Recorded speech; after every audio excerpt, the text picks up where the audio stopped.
Hello, hello, hello. Welcome to SoulTalk, all the way from Ascent, the holy spot here in the holy city of Safed, Israel.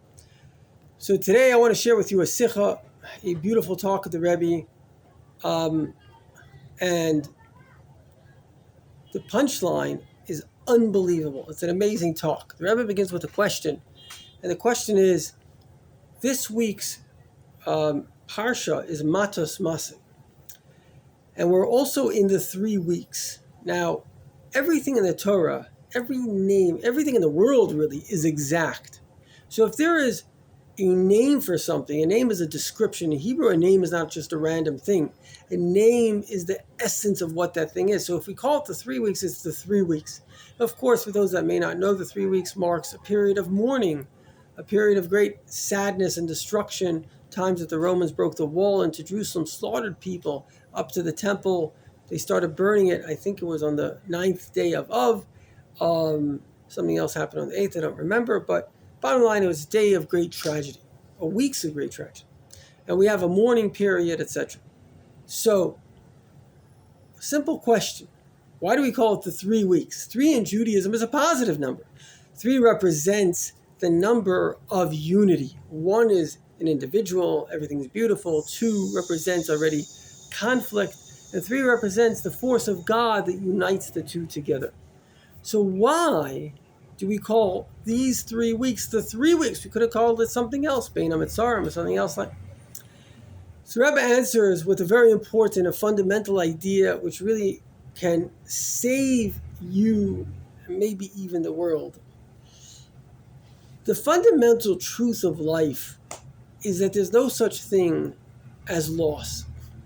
Loss, of course, as Chassidus teaches us, is pain. You know, if somebody has something that's precious to them and they lose it, that's painful. So, loss would indicate that something permanently got lost. For example, if I take $1 million and I invest it in a company and I make $2 million, was it painful? It wasn't painful.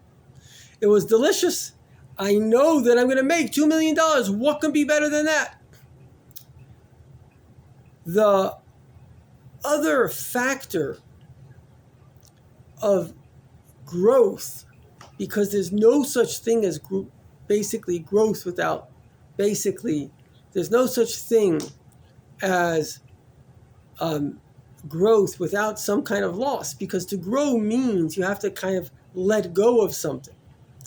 So an example I like to give is, imagine a building, let's say even this room. You wanted to make the room nicer. So it'd be a period of loss. You'd have to take the bookshelves out, maybe you paint it. There's that period. Then you make it nicer. Well, what happens if you wanted to completely make it on another level? You get the best designer in the world. What do you think he would do? The first thing he would do, he'd take everything out, maybe knock down the walls. He'd recreate the whole thing from scratch. And then he'd have something extraordinary. And that's the secret of real loss. In order to truly build a new building, the old building has to go. So the first exile the Jewish people had, the exile from Babylonia, was 70 years. The exile of Persia, I forgot the exact number, something like 80 years. Exile of Greece, like 130 years. And exile of Rome is already 1900 years. It's enough already. But why did that happen? Because God is constructing a new reality. He's constructing Mashiach. He's constructing an eternal edifice that will be good and holy and wonderful and beautiful for eternity.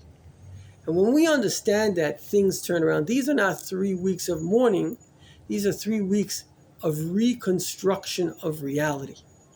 And it's important to realize that God is not in the destruction business. He's in the construction business. Human beings sometimes, maybe people, God forbid, could be evil. Maybe they're used by God for evil. But that's not the reason that evil occurs. That's not the reason we go through losses. I can say I've been through a couple of years of my life. All of my losses and my biggest losses were my biggest gains. It's not even a question. And I would have never gained what I gained had I not lost it. Because I was either stuck mentally in a place, or emotionally in a place. So these losses and difficult things, I went through difficult things, they become the building blocks. And in fact, the Army has the study that, believe it or not, just like there's post-traumatic stress growth.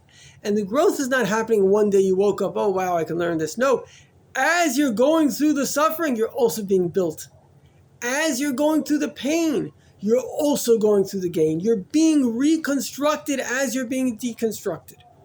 This is the way it is. Some of the greatest people in this world suffered tremendous privation, isolation. Even Moses, Abraham, David, the Baal Shem Tov, they suffered on many levels. And it was in their suffering, myself also went through a pretty serious period of difficulty, isolation. But it was in that period itself that my own identity, my true identity, not the identity I was born with and I assimilated as a child, but the one that I created as an adult, the one that I determined that through seeking truth, the one that I discovered, that identity was found not in comfort, but in pain, but in difficulty, in the space of isolation, the space of really having to think things through. And so this is the first message. The second message of the Rebbe, very beautiful, is Matas Maseh. Mata is a staff. Now, when does a staff, like a walking stick, become strong? It can't be attached to the tree. Again, it's separated from the tree. So being separated from the tree, you might think, oh, wow, this is like a terrible thing. But really what is happening is becoming strong. It's becoming useful. It's becoming a tool. And then Maseh means journeys. It would seem that Maseh is opposite to Mata. Mata is a staff. And journeys is you have to go. But this is a very beautiful teaching. In life, you always have to go. The goal of life is to go, but to go with your staff, to go strong, to go in the knowledge that you're going in the way of God, to go like Moses, to go like the Rebbe. That is a person who's truly traveling, not just like the herd off the cliff following someone else. That's the true staff. And last but not least, we have an interesting question. The Rebbe says, how come we find in Judaism arguments? It says that even Shammai and Hillel looked like there were two Torahs. What's this whole situation? Why should there be arguments? And the answer to that is, it's very important, is actually positive arguments, not arguments, but debates. Debates seeking the truth. These things, they are the catalyst of discovering the truth, because you can only find the truth if you're looking for it. In fact, in the name of Moshe is Moshe, Shammai, and Hillel, because both of them are true. The aspect of the Gevurah, the aspect of strict judgment, aspect of chesed, the aspect of giving, both of them are actually true. But it's the combination of them. And we know when Mashiach comes, we'll eventually have the halach as both. It's the combination together that leads you to the quintessential truth. And so in life, instead of saying, why did I have to go through all these things? You couldn't know. Certainly you couldn't be certain about the truth had you not gone through them. And the things that we go through bring us to the truth. They make us the truth. I'll conclude with a story that the Alter Rebbe said that when he was young, he was already a very great genius. He could have gone to Vilna to study more Torah, or to Mezrich, the seat of the Magid, Chassidus. He said, Torah, I already knew somewhat. But in Mezrich, they turn you into the Torah. And that's our goal. Our goal is to become the light. And we only do that through a little bit of squeezing. And then the light shines. We become that candle. It's like you hit the flintstone. The soul becomes lit. And then you become part of literally God himself. Because whatever is representing God is God. And that is what you become part of. A light. In fact, I heard this from my father yesterday. The Rebbe Rashab says that basically a human being or a soul in a human is like God as he goes into the aspect of specificness. So there's God as he's general, and then there's God as he's specific. And so you shining light or love or goodness to another individual, that's God as he is playing human in this world. So keep on being godly, keep on growing. Some very beautiful teachings. If it was meaningful to you, subscribe, share. Wishing you a wonderful, meaningful day.